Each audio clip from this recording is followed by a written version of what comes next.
केंद्र को है इन द सेंस संसद को है। एक थी राज्य सूची, हाँ या ना? इस पर कानून बनाने का अधिकार राज्य को है इन द सेंस विधानसभा को है। पक्का? तीसरी हमने पढ़ी थी समवर्ती सूची। क्या पढ़ी थी? इस पर कानून बनाने का अधिकार दोनों को है, लेकिन अगर किसी स्थिति में केंद्र द्वारा बनाया गया कानून और राज्य द्वारा बनाया गया कानून में टकराव हो जाता है तो फाइनली केंद्र द्वारा बनाया गया कानून मान्य होगा। समझ में आ रही बात? अच्छा, एक बात और हम उसी समय पढ़ चुके थे कि अगर किसी राज्य सूची के विषय को राज्यसभा कौन यदि राष्ट्र हित का घोषित कर दे, याद है आपको? अगर राज्यसभा ये कह दे कि भैया ये राष्ट्र हित का है, तब उस पर कानून बनाने का अधिकार संसद का होगा। संसद इन द सेंस लोकसभा हो। समझ में आ रही बात? चलो मिश्रा जी और वो परिहार आगे आओ, दोनों जन आगे आओ। चलिए देखें, तो आपको ये सारी चीजें समझ में आ गई हैं? तो इसमें कोई डाउट तो नहीं है? अच्छा, कुछ विषय ऐसे हैं जो नए हैं, यानी इन्हें ना तो राज्य सूची में डाला गया, ना केंद्र सूची में डाला गया, ना समवर्ती सूची में डाला गया। एक नए विषय हैं, अभी किसी लिस्ट में शामिल नहीं है। सुन रहे हो? इन्हें कहते हैं अवशिष्ट विषय। क्या कहते हैं? और इन पर कानून बनाने का अधिकार संसद को है। किसको है? क्लियर है? कोई डाउट है?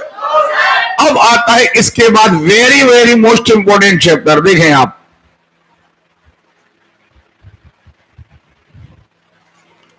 कहां तक पढ़ लिया था अपन ने? केंद्र राज्य संबंध। अब आते हैं आपात उपबंध। चलिए इसको ध्यान से पढ़िएगा। यहां पर क्वेश्चन जो है वो आते ही हैं और इन्हें समझना होगा बहुत बारीकी से। अब देखिए, आपातकाल एक ऐसी स्थिति जब भारत में, सच कहा जाए, हम एक ऐसी स्थिति जिसमें भारत सामान्य स्थिति में ना हो।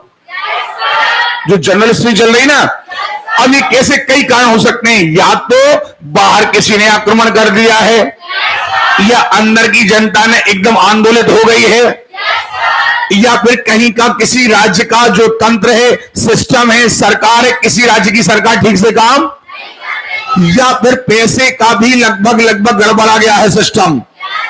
तो तीन प्रकार के आपातकाल की व्यवस्था भारत के संविधान में है, और इनमें से दो प्रकार के आपातकाल जो शुरू के राष्ट्रीय आपात, पहला क्या कहता है? राष्ट्रीय आपात। नंबर 2 आपात कहलाता है राष्ट्रपति शासन। क्या? और नंबर 3 कहलाता है वित्तीय आपात। क्या कहलाता है?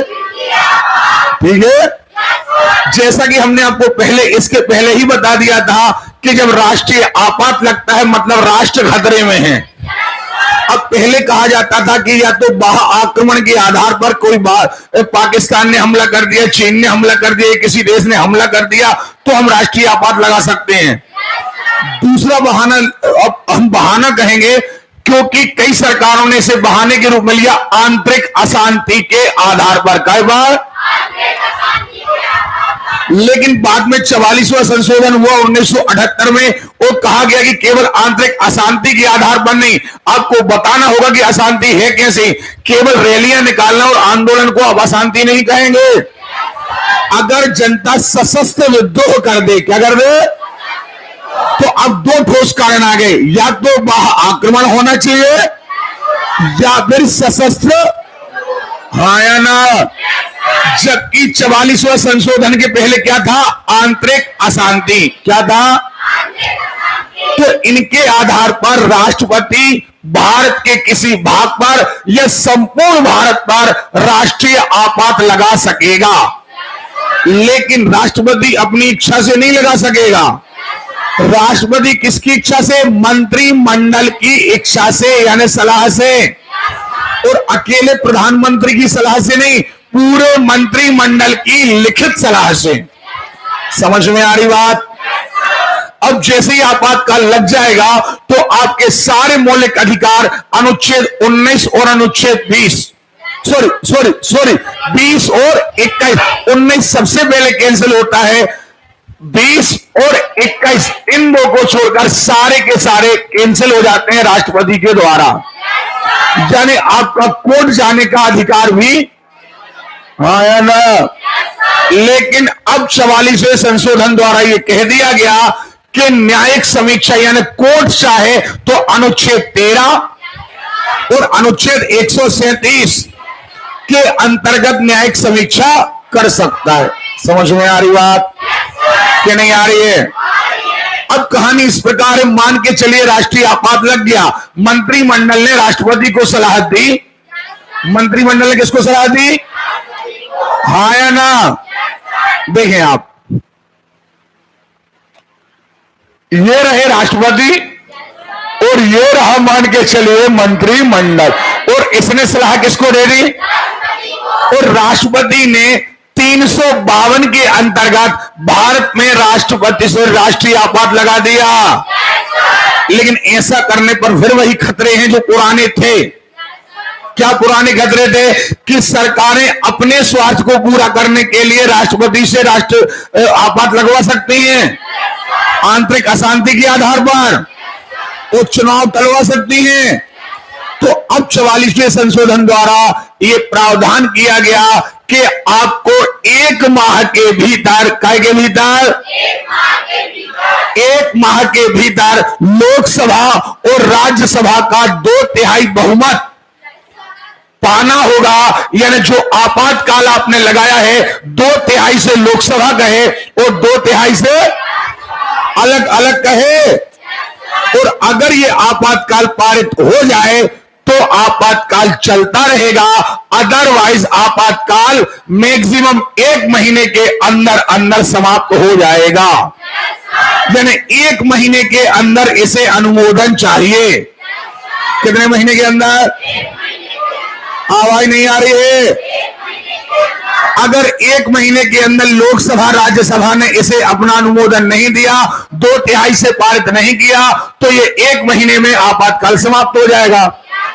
अब प्रश्न ये उठता है कि यदि 2/3 बहुमत मिल गया तो ये कब तक चलेगा? प्रश्न ये उठता है कि ये हाँ या ना? तो जो राष्ट्रीय आपात है 352 के अंतर्गत, ये एक बार के अनुमोदन में 6 माह तक चलेगा। कितने माह तक? हाँ या ना? 6 माह समाप्त होने पर इसे फिर से 2/3 बहुमत लेना होगा, फिर 6 माह समाप्त होने पर 2/3 बहुमत फिर लेना होगा। अब प्रश्न आता है कितने बार, कब तक? तो इसकी कोई लिमिट नहीं है। जब तक भारत की स्थिति कंट्रोल में ना आ जाए तब तक 6 माह का रिन्यू होता रहेगा। आपको हमारी बात समझ में आ रही है? 1 माह के अंदर से अनुमोदन चाहिए, 6 महीने का अनुमोदन मिलेगा, अगले 6 महीने के बाद फिर अनुमोदन लेना होगा। समझ में आ रही बात? लेकिन अब देखें जरा, अगर ये राष्ट्रीय आपात लगता है तो ना संसद कैंसिल होती है, संसद अपना काम करती है, विधानसभाएं अपना काम करती हैं। जैसे मान के चलिए भारत में आपातकाल लग जाए तो मध्य प्रदेश की सरकार कैंसिल नहीं होगी, मध्य प्रदेश की सरकार अपना काम बाकायदा करती रहेगी। आपातकाल लगने का मतलब केवल यह होगा कि भारत की स्थिति कंट्रोल में नहीं है, उसे हथियार खरीदने के लिए पैसा चाहिए, कंट्रोल करने के लिए पैसा चाहिए। आप हो सकता है कि आपके घूमने फिरने से, जैसे अभी कोरोना काल में बीमारियां फैल रही, अगर आपके मान के चले घूमने फिरने से, तो आपको घर में लॉक कर दिया जाएगा, तो आपके मौलिक अधिकार रोक दिए जाएंगे। जिस प्रकार का आपातकाल होगा उस प्रकार से निर्णय लिए जाएंगे। समझ में आ रही बात? लेकिन अगर यही 356 राष्ट्रपति शासन लग जाए, क्या लग जाए? अब राष्ट्रपति शासन कैसे लगता है? जब राज्यपाल कहे, फॉर एग्जाम्पल मध्य प्रदेश का राज्यपाल भारत के राष्ट्रपति से लिखित शिकायत करे कि हमारे मध्य प्रदेश में जो सिस्टम है वो नियम के तहत नहीं चल रहा है, तो मंत्रिमंडल की सलाह से वहां पर राष्ट्रपति शासन लगा दिया। सुन रहे हो? अब क्या होगा? मान के चलिए मध्य प्रदेश में राष्ट्रपति शासन लग गया। अब अभी तो कैसे लगा, मंत्रिमंडल ने किससे कह दिया, हाँ या ना। लेकिन अभी ये जो विधानसभा है, जो मंत्रिमंडल है, ये कैंसिल नहीं होगा बल्कि सस्पेंड होगा, केवल निलंबित होगा। कब तक? 2 महीने के लिए। कितने माह के लिए? 2 माह के अंदर। देखिए 44वां संशोधन, क्या वेरी वेरी मोस्ट इंपोर्टेंट है 44वां संशोधन। 44वां संशोधन कहता है कि 2 माह के अंदर इसे लोकसभा का 2/3 बहुमत और राज्यसभा का 2/3 बहुमत मिल जाना।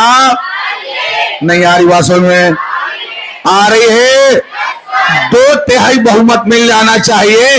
अगर 2/3 बहुमत मिल जाता है तो यहां पर राष्ट्रपति शासन लग जाएगा, अदरवाइज 2 माह के अंदर ऑटोमेटिकली। समझ में आ रही बात? और अगर अनुमोदन लग गया तो यहां की सरकार, यहां की विधानसभा 0 हो जाएगी और यहां के सारे कार्य संसद करेगी। यहां के सारे कार्य। अब फिर वही बात, इसे कितने दिन के लिए अनुमोदन मिलेगा? 6 माह के लिए। कितने माह के लिए? अगले 6 माह में फिर 2/3, अगले 6 माह में फिर 2/3, अगले 6 माह में फिर 2/3 बहुमत। हाँ या ना? अब प्रश्न ये होता है कि कब तक? तो इसका आंसर आता है अधिकतम 3 वर्ष तक। अधिकतम, जबकि राष्ट्रीय आपात में कोई लिमिट नहीं थी। हाँ या ना? लेकिन राष्ट्रपति शासन में लिमिट कितनी है? हाँ या ना? दोनों में अंतर क्या है? जो राष्ट्रीय आपात लगा था उसके लिए 2 कारण थे, या तो बाह्य आक्रमण या आंतरिक अशांति। कौन सी? सशस्त्र विद्रोह। हाँ या ना? लेकिन इसके लिए क्या प्रावधान है? इसका कारण है कि अगर आपकी राज्य सरकार ठीक से काम ना करे। सुन रहे हो?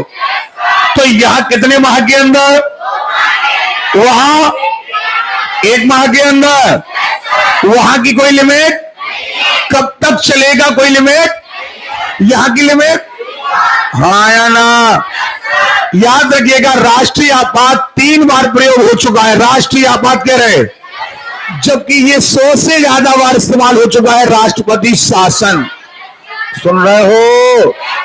बाद में जब इसका इस्तेमाल ज्यादा होने लगा तो 44वें संशोधन द्वारा यह क्लियर किया गया कि अगर दुर्भावनापूर्ण राजनीतिक स्वार्थ को पूरा करने के लिए यदि राष्ट्रपति शासन लगाया गया तो इसे न्यायालय में चुनौती दी जा सकती।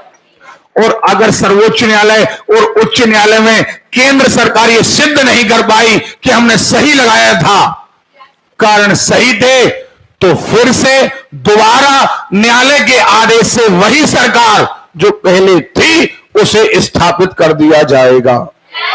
बात समझ में आ गई है या नहीं आ गई है? अब तीसरे प्रकार का आपात है वित्तीय आपात, जो आता है 360 अनुच्छेद। जब भारत की वित्तीय स्थिति गड़बड़ा जाए उसे कहते हैं वित्तीय आपात। अब तक एक भी बार प्रयोग नहीं हुआ है। यह भी लगाया जाएगा मंत्रिमंडल की सलाह से राष्ट्रपति के द्वारा।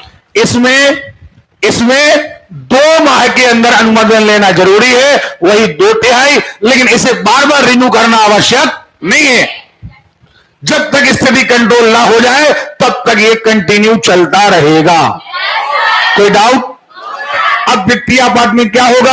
आपातकाल किसी प्रकार का लगे, अगर आपातकाल लगा है, खासतौर पर राष्ट्रीय आपात और खासतौर पर वित्तीय आपात, तो आपकी वेतन में अलाभकारी परिवर्तन किए जा सकेंगे, यानी आपकी वेतन कम की जा सकेगी, जो भत्ते हैं वो कम किए जा सकेंगे। समझ में आ रही बात? जबकि सामान्य स्थिति में कभी किसी वेतन में अलाभकारी परिवर्तन नहीं किया जाएगा। कोई डाउट? चलिए बताएं, कोई डाउट है? अब इसे हम 1 बाय 1 पढ़ेंगे। एक कहानी क्लियर हो गई कि नहीं हो गई है? अब इसे 1 बाय 1 पढ़ेंगे और आप हमें जवाब देंगे। देखना जरा, 2 प्रकार के आपात जर्मनी के संविधान से लिए गए हैं। कहां से? और लास्ट एक प्रकार का आपात वो लिया गया है अमेरिका के संविधान से। कैसे? तो ओवरऑल यदि कभी प्रश्न आता है कि आपातकाल या आपात उपबंध कहां से लिए गए हैं, तो आपका आंसर आना चाहिए जर्मनी। क्या आना चाहिए?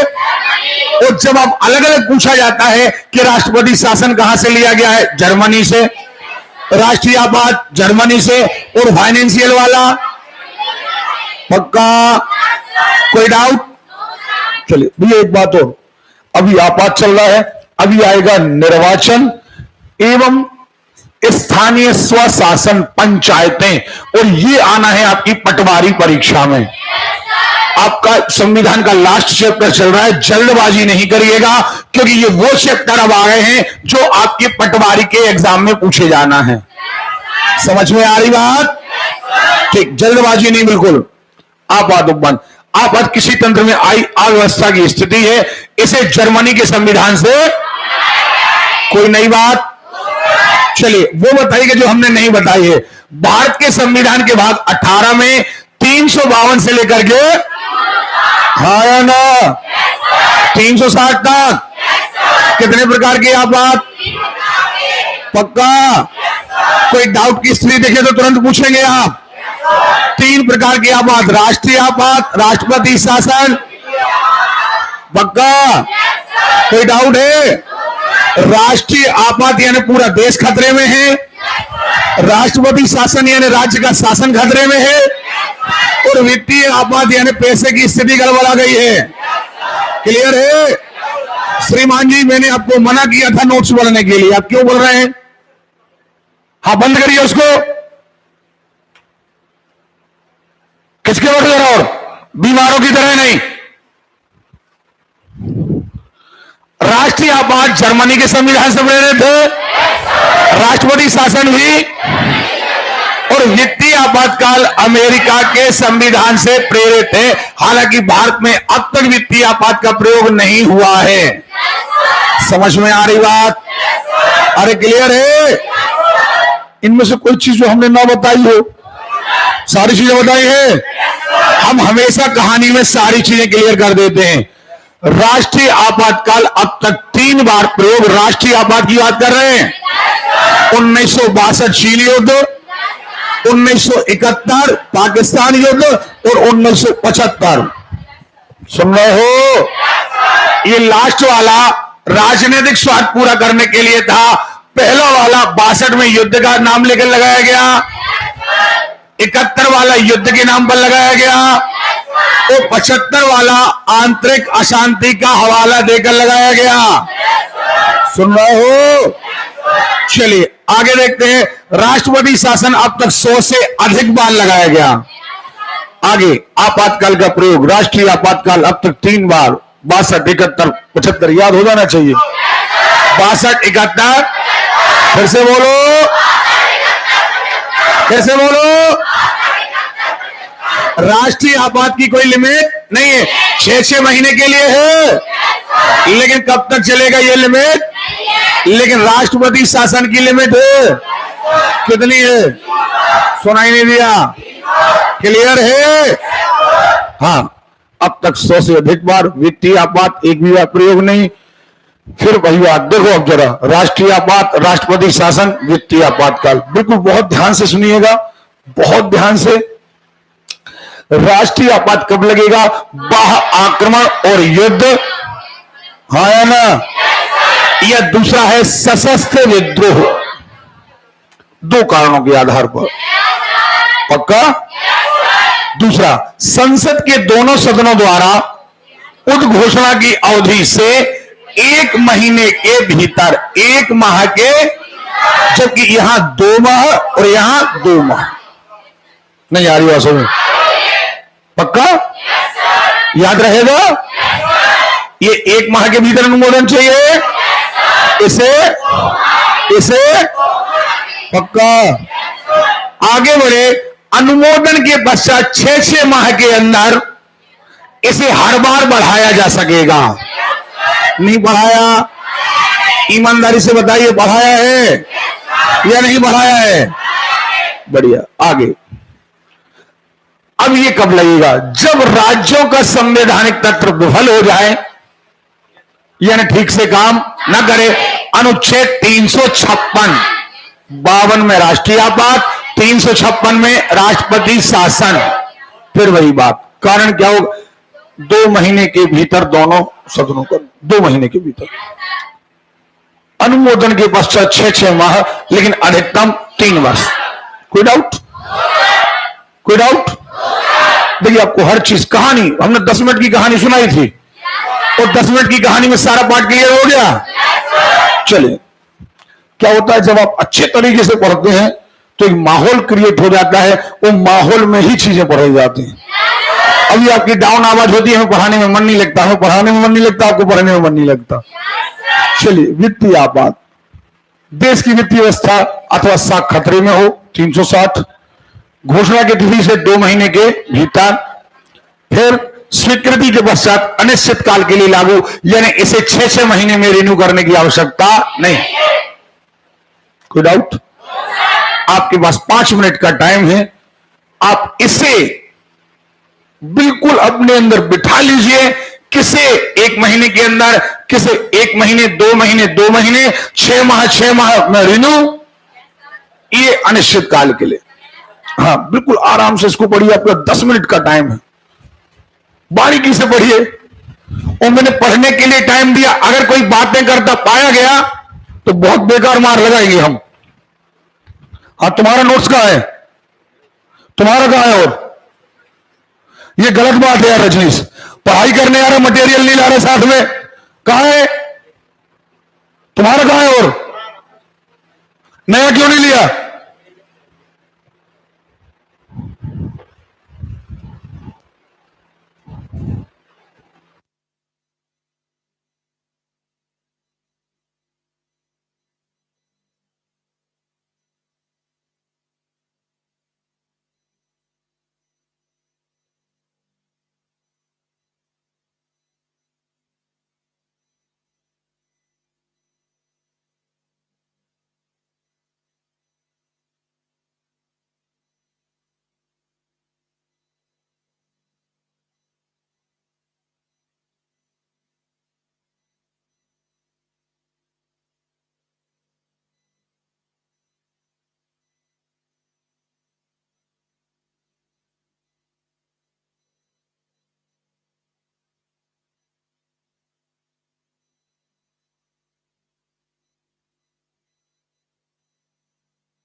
क्या आपको समझ में आ गया है या नहीं आया है? जब आपको पढ़ने का टाइम दिया जाए तो आप बढ़िया तरीके से पढ़ें, कोई ऐसी बात तो नहीं जो आपको समझ में ना आई हो। चलिए आगे बढ़ते हैं। अब राष्ट्रीय आपात, एक स्पेशल, अपन केवल राष्ट्रीय आपात के बारे में पढ़ रहे हैं, वो लाइन बताइएगा जो हमने आपको नहीं बताई है। क्लियर है? आ रहा है, राष्ट्रीय आपात राष्ट्रपति द्वारा लगाया जाएगा, अनुच्छेद 352 के अंतर्गत लगाया जाएगा। आधार क्या बनेगा? युद्ध यानी बाह्य आक्रमण, या फिर आंतरिक अशांति, दो बनेंगे। लेकिन 44वें संशोधन द्वारा कह दिया गया केवल आंतरिक अशांति नहीं कहेंगे आप कहेंगे अब 44वें संशोधन द्वारा आंतरिक अशांति को निकाल दिया गया, उसकी जगह डाला गया सशस्त्र विद्रोह। क्या डाला गया?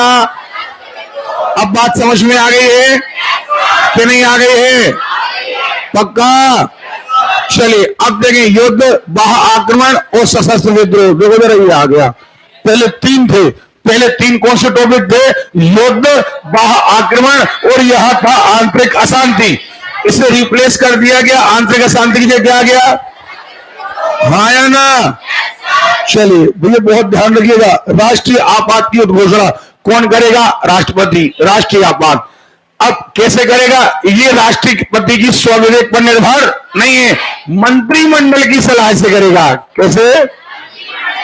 और केवल प्रधानमंत्री की सलाह से नहीं, मंत्रिमंडल कहे जब। देखें, केंद्रीय मंत्री लिखित परामर्श पर ही। वो कैसे? लिखित, कान में नहीं कहेगा, लिख के देना पड़ेगा। अधिकार प्राप्त है यहां पर इसकी उद्घोषणा करे, उद्घोषणा का अनुमोदन, फिर वही बात, 1 माह के भीतर। नहीं पढ़ाया? बाकी दो आपात जो है उन्हें 2-2 माह के भीतर, यहां 1 माह के भीतर अनुमोदन चाहिए। दोनों का अलग अलग चाहिए, दोनों सदनों का।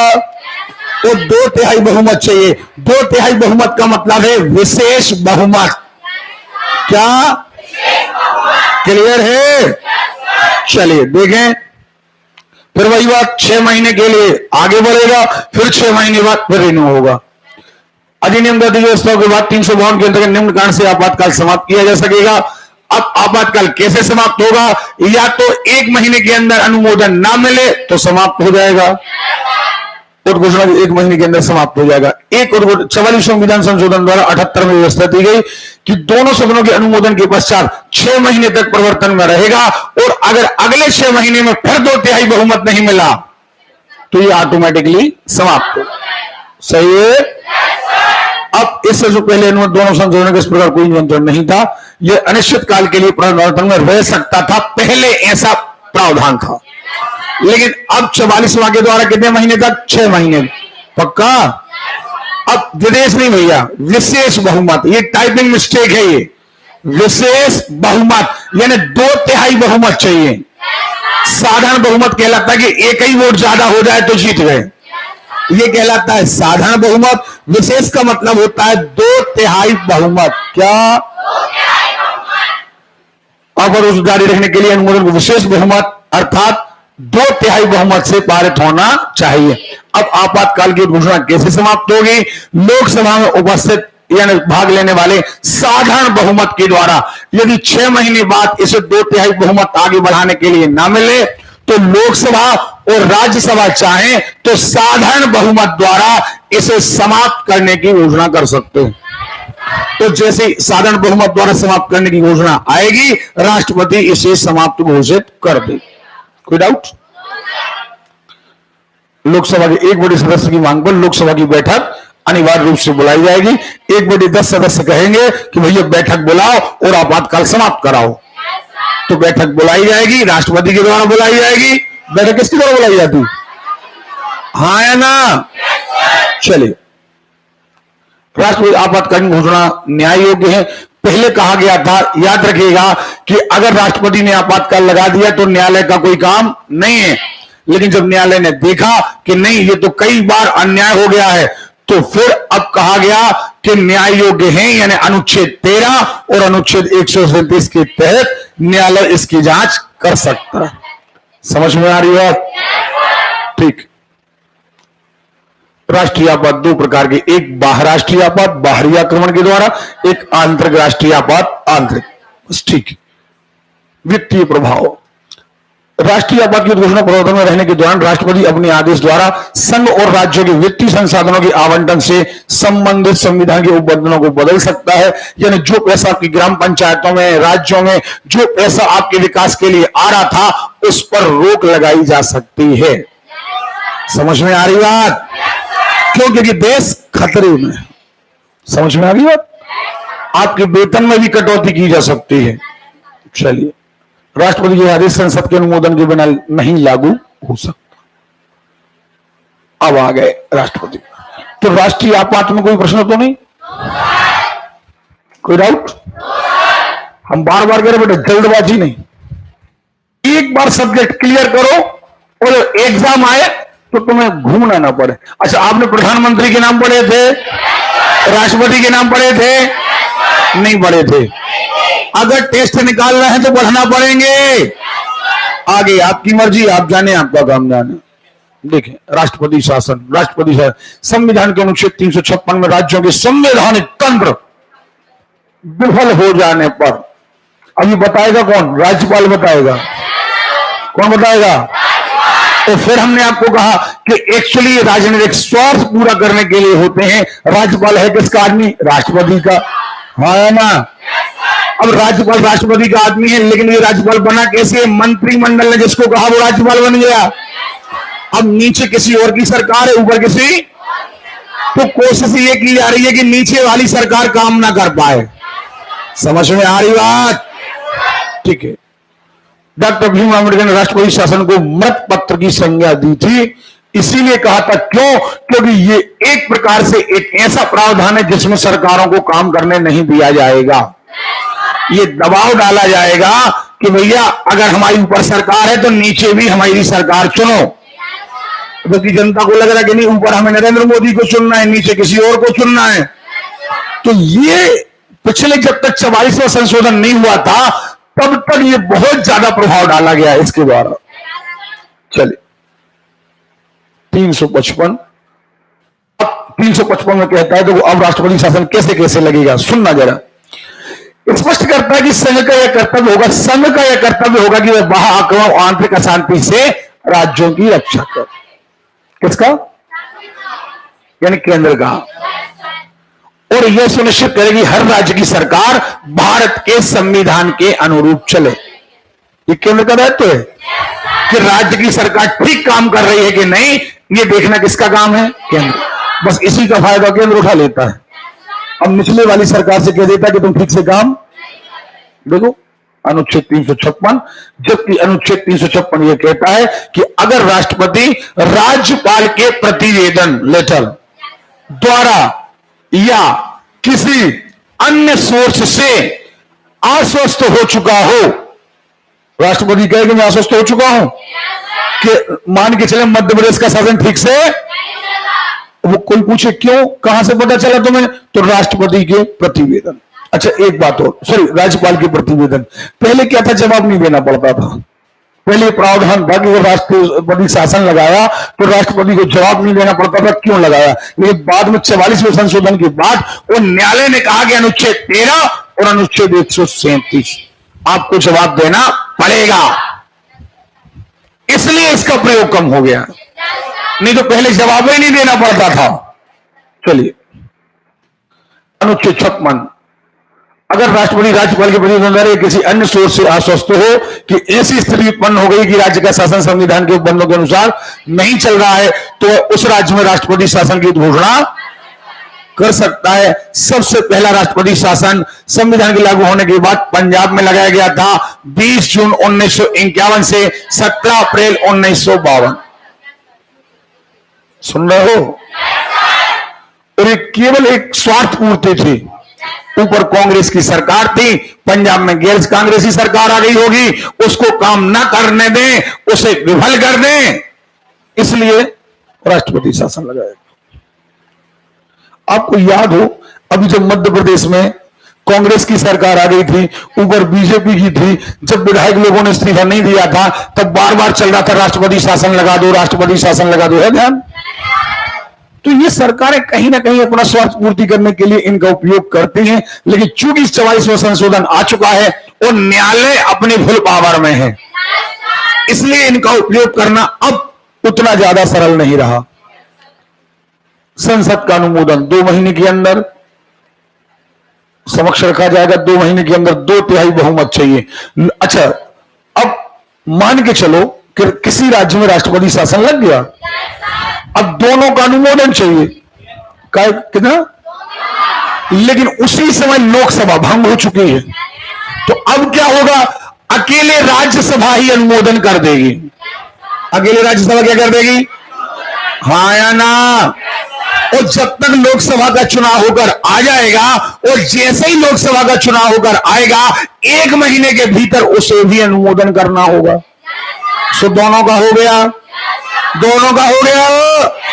लेकिन तत्काल में अकेले कौन कर देगी? राज्यसभा। समझ में आ गई?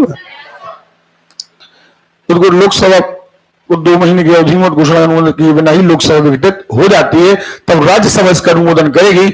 अगली लोकसभा को इसे जारी रखने के लिए अपनी प्रथम बैठक से 30 दिन के भीतर, 30 दिन माने 1 महीने, हाँ या ना?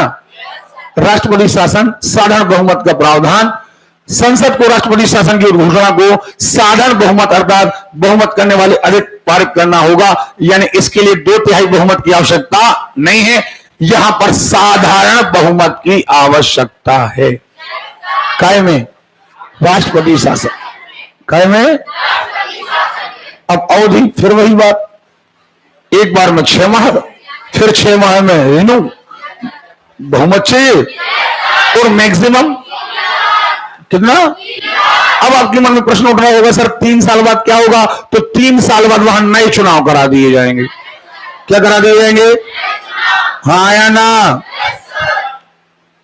6 महीने 3 वर्ष तक, और इसके बाद चुनाव कराकर उस राज्य में संवैधानिक तंत्र की स्थापना करनी होगी।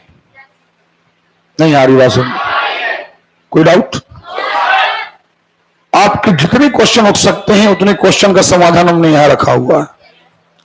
अब 6 महीने के 2 अंतरालों के बाद 6 महीने की 1 वर्ष की अवधि शासनवादी से और आगे बढ़ाया जा सकता है।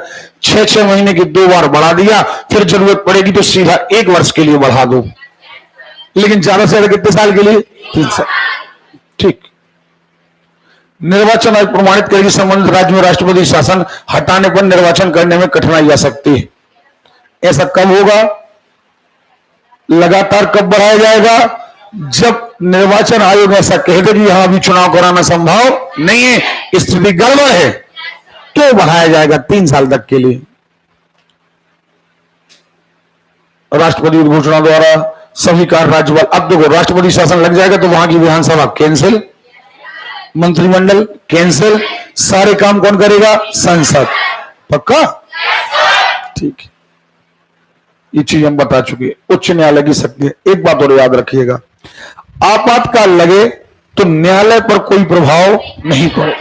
न्यायालय अप्रभावी है, मतलब ऐसा नहीं कि तुम्हारे यहां मध्य प्रदेश में राष्ट्रपति शासन लग गया तो मध्य प्रदेश का हाईकोर्ट करने आ जाए, नहीं, हाईकोर्ट अपने फुल पावर में रहेगा। समझ में आ रही बात? यानी न्यायालय पर आपातकाल का कोई प्रभाव, ठीक है। हाँ, न्यायिक समीक्षा, पहले कहा, इसी को कहते हैं न्यायिक पुनरावलोकन। तो पहले कहा गया था कि आप न्यायिक पुनरावलोकन नहीं कर सकते, जांच नहीं कर सकते, लेकिन फिर वही बात, 44वां संशोधन, इसलिए 44वें संशोधन को लघु संविधान कहा जाता है। क्या कहा जाता है? जितनी कमियां थी ज्यादातर 44वां में दूर की गई। सुन रहे हो? तो इसमें कहा गया कि नहीं, सुप्रीम कोर्ट और हाई कोर्ट इसकी जांच कर सकते हैं। चलो, वित्तीय आपात, वित्तीय आपात नहीं बनेगा, वित्तीय आपात नहीं बनेगा। पैसे की स्थिति गड़बड़ा गई है, खतरा आ गया है, 2 माह के भीतर अनुमोदन चाहिए, इसके लिए 6 माह नहीं बढ़ाना है, इसके लिए लगातार आप एक बार में लंबे समय तक ले सकते हैं, और जब स्थिति कंट्रोल हो जाए तो साधारण बहुमत द्वारा इसे वापस ले सकते। ये पूरी कहानी क्लियर है। देखो, अब ये आप पढ़ लेना, हमने आपको बता दिया दोनों सदनों। अब अगर लोकसभा विघटित है तो राज्यसभा कर देगी, और जब लोकसभा जीत कर आ जाएगी तो 1 महीने के अंदर वो कर देगी। चलो, ये सब आ गया, इसमें कोई दिक्कत नहीं है। न्यायिक समीक्षा हो सकती है, देखो सब कम हो जाएगा। देखो, धन विधेयक कैंसिल हो जाएंगे, वेतन वगैरह कम हो जाएंगे, ठीक है। हाँ, मौलिक अधिकार, अब मौलिक अधिकार आपातकाल क्या है भैया? जब राष्ट्रपति आपातकाल लागू करेगा, कौन सा? राष्ट्रीय आपात। कौन सा? राष्ट्रपति शासन में नहीं, राष्ट्रीय आपात लागू होगा तो आपके मौलिक अधिकार कैंसिल हो जाएंगे। राष्ट्रपति शासन में आपके मौलिक अधिकार कैंसिल नहीं हो। अब जब मौलिक अधिकार कैंसिल हो जाएंगे तो आपका हर स्वतंत्रता का अधिकार, घूमने का अधिकार, सब कुछ कैंसिल हो जाएगा। लेकिन अनुच्छेद 20 और अनुच्छेद 21 ये कैंसिल नहीं हो। क्लियर है? पक्का? पहले कहा गया था कि आप न्यायालय इसकी समीक्षा नहीं कर सकता, लेकिन अब न्यायालय इसकी समीक्षा कर सकता। हाँ, लेकिन हम और आप न्यायालय नहीं जा सकते, हम और आप, क्योंकि अनुच्छेद 32 भी क्या हो गया? कैंसिल। भाई अनुच्छेद 32 कहता था कि हम कहां जा सकते हैं? सुप्रीम कोर्ट, लेकिन वो भी क्या हो गया? कैंसिल।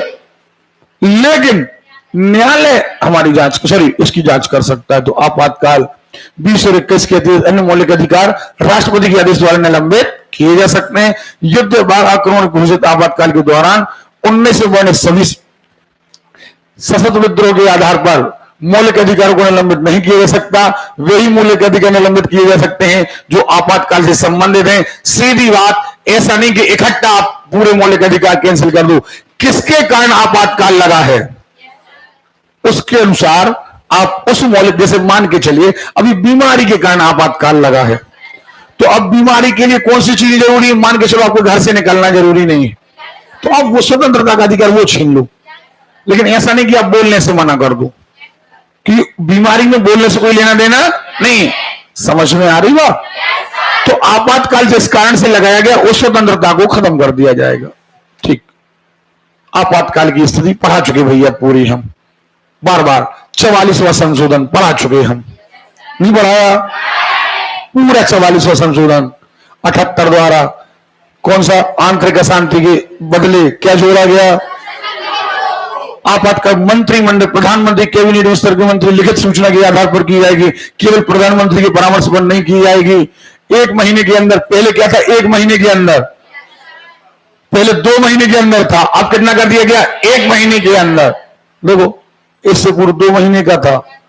ठीक, तो ये हम आपको पढ़ा चुके। देखो, 20 और 21 निलंबन नहीं किया जाएगा। 1/10 सदस्यों के आधार पर संकल्प चाहें तो वापस ले सकेंगे। उच्चतम न्यायालय द्वारा राष्ट्रपति शासन के प्रयोग पर निर्णय, अगर राष्ट्रपति ने निर्णय लिया है आपातकाल का तो उच्चतम न्यायालय इसकी जांच कर सकेगा। देखो, संबंध में राष्ट्रपति को घोषणा करने की शक्ति न्यायिक समीक्षा की योग्य है। राष्ट्रपति की संतुष्टि तर्क संगत होनी चाहिए और यह पूर्वाग्रह और दुर्भावना के आधार पर नहीं होनी चाहिए। सुन रहे हो? केंद्र की यह जिम्मेदारी होगी कि वह राष्ट्रपति शासन को न्यायोचित सिद्ध करने का तर्क संगत कारण प्रस्तुत करे न्यायालय के सामने। यदि न्यायालय राष्ट्रपति की घोषणा की असंवैधानिक या अवैध पाता है तो उसे विघटित सरकार को पुनः स्थापित करने और निलंबित अथवा विघटित विधानसभा को पुनः बहाल करने का अधिकार।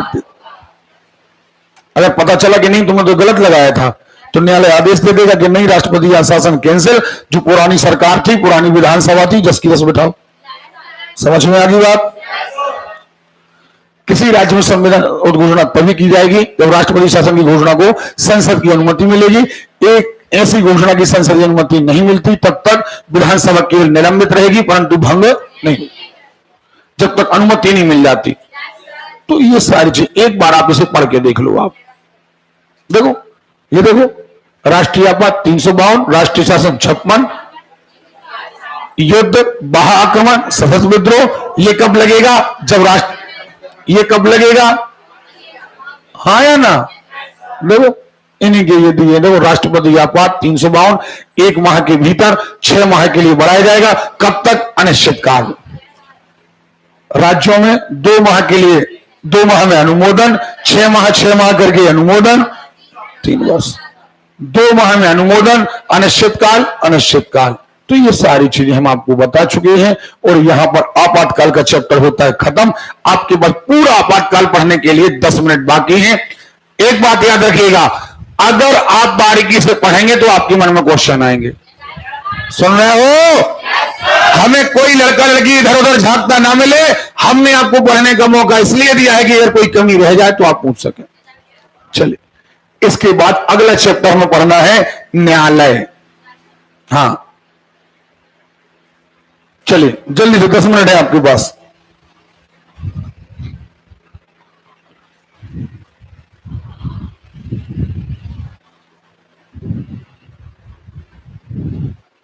अनिल नहीं पढ़ना, कंगी अंगी कर रहे अच्छे से।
कोई प्रश्न हो गया या अभी चल रहा है, पढ़ रहे हो आप? जल्दी जल्दी पढ़ना, नहीं पलटना, आराम से पढ़िए, बिल्कुल आराम से पढ़िए, एक एक लाइन पढ़िए आप।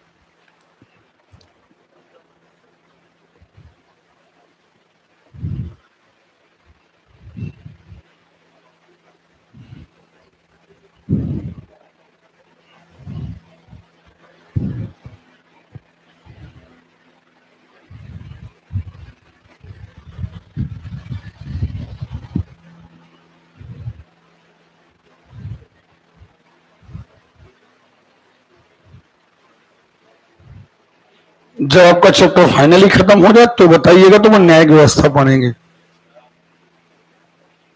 लेकिन जल्दबाजी नहीं, बिल्कुल लाइन टू लाइन पढ़िए आप।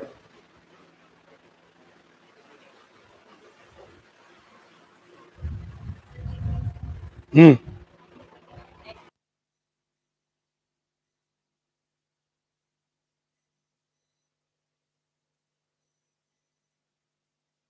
ये जो लाइन आई है ना कि आपातकाल लगने के बाद मीसा जैसे कानून, मीसा, पोटा, नजरबंद, सुन रहे हो ना, ये कानून इसी समय इसलिए लाए गए थे ताकि किसी व्यक्ति, अभी क्या होता है कि जब आपके पास आपातकाल नहीं होता तो क्या होता है, आपको गिरफ्तारी का कारण बताना पड़ता है, 24 घंटे के अंदर मजिस्ट्रेट के सामने पेश करना होता है, ये सारे नियम आपको वकील उपलब्ध कराना पड़ता है। लेकिन जब इमरजेंसी लागू हो जाती है तो आपके ये सारे मौलिक अधिकार कैंसिल हो जाते हैं, हाँ है ना। और मीसा, पोटा, ये ऐसे कानून हैं जिनमें आपको आपके घर में ही नजरबंद किया जा सकता है, आपको गिरफ्तार किया जा सकता है और आपको कई महीनों तक पुलिस सॉरी न्यायालय के सामने पेश नहीं किया जाएगा।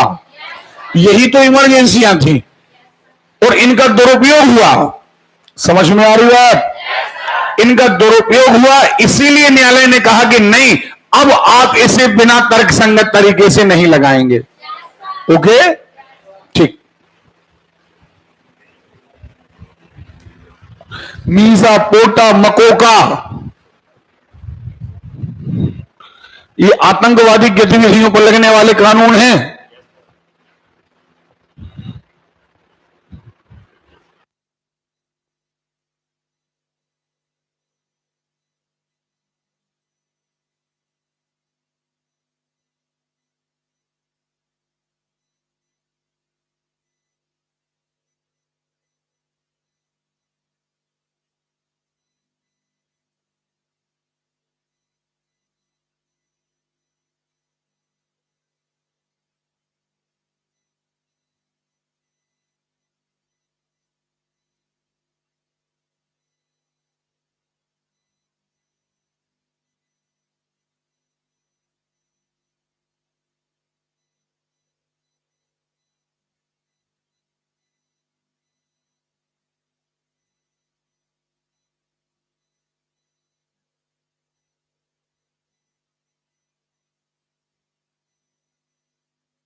सब लोग सामने देखें। आशा है कि आपका जो चैप्टर हमने आपको पढ़ने दिया था वो हो गया होगा। और जितने सिलेक्शन की सोच करके जितने स्टूडेंट आए हैं वो सभी लोग बिल्कुल 1 मिनट बेकार किए बिना पढ़ा करो। अच्छा, आप लोगों को पानी वगैरह तो नहीं पीना है? हाँ या ना, सीधा जवाब। पीना है? चलिए जा सकते हैं आप लोग, आपके पास 2 मिनट का समय है। फिर हम न्याय व्यवस्था की बारे में पढ़ें। जल्दी आइए और जल्दी पानी वगैरह पी करके वापस आइए, जल्दी करिए।